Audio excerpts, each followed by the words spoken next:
सुप्रभात। यीशु की जय हो। सामा मीडिया प्रोडक्शन के सुवाणी कार्यक्रम में मैं आप सबका स्वागत करती हूँ। आज हम बाइबल में दिए गए रूत के बारे में संक्षिप्त में आलोचना करेंगे।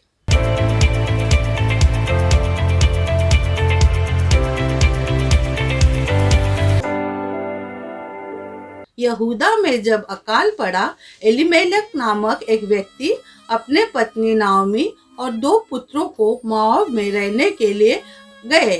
कुछ समय बाद एलीमेलेक की मृत्यु हो गई। दोनों बेटों की शादी ओर्पा और रूत से हुई और वे लगभग 10 साल तक वहां रहे। उसके बाद दोनों बेटे भी मर गए और नाओमी पति और 2 बेटों के बिना अकेली हो गई। इसीलिए नाओमी मोआब छोड़कर वापस अपने गांव यहूदा में आना चाहती थी। रास्ते में उसने अपने बहू ओर्पा और रूत दोनों को अपने माता पिता के पास वापस जाने और अपने जीवन को फिर से शुरू करने के लिए कहा। दोनों ने रोते हुए नाओमी को रोका, लेकिन आखिरकार ओर्पा ने उसे छोड़कर उसके माता पिता के पास चल पड़ी। लेकिन रूत ने नाओमी से कहा कि मैं तुझे किसी भी कीमत पर नहीं छोड़ूंगी। जो हम पवित्र बाइबल रूत 1 अध्याय 16-17 पद्य में देखते हैं।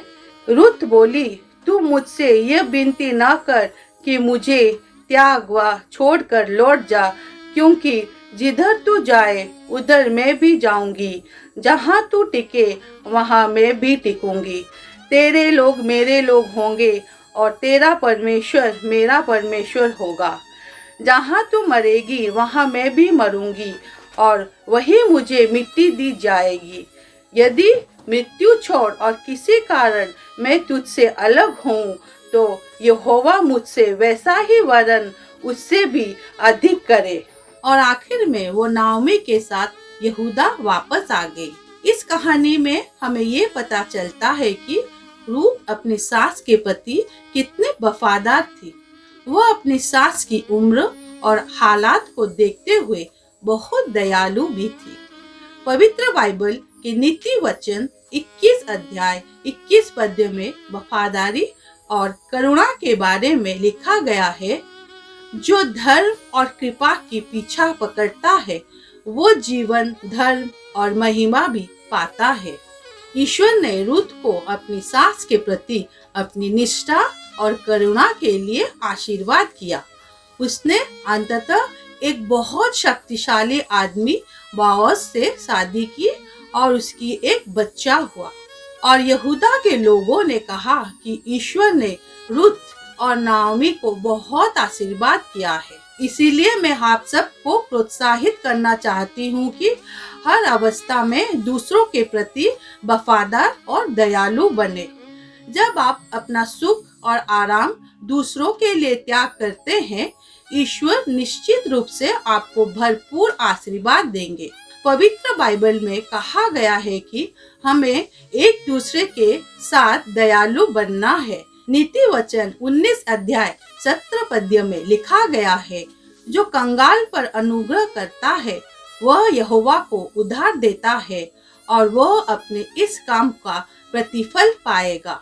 ईश्वर बता रहे हैं कि जब आप दूसरों की मदद करते हैं तो वह यहोवा को उधार देना जैसा है। और आप जानते हैं कि ईश्वर कभी भी आपका ऋणी नहीं रहेंगे और इसीलिए वो जब आपको उधार वापस लौटाएंगे तो वह ब्याज के साथ होगा और आपने जो कुछ भी दिया है वो आपको उससे कहीं ज्यादा वापस देंगे। आप अभी जो भी परिस्थिति में जा रहे हो और आपका अतीत जो भी हो, आप उसकी चिंता न करें क्योंकि आप मसीह के अनुगामी हैं। इसीलिए आप विचलित न हो और अपने भविष्य को देखें और विश्वास करें कि उसके पास आपके लिए एक योजना है। हमारा ईश्वर बहाली और पुनर्स्थापना के ईश्वर है। प्रभु आपको आशीष दे और आपका दिन शुभ हो। धन्यवाद।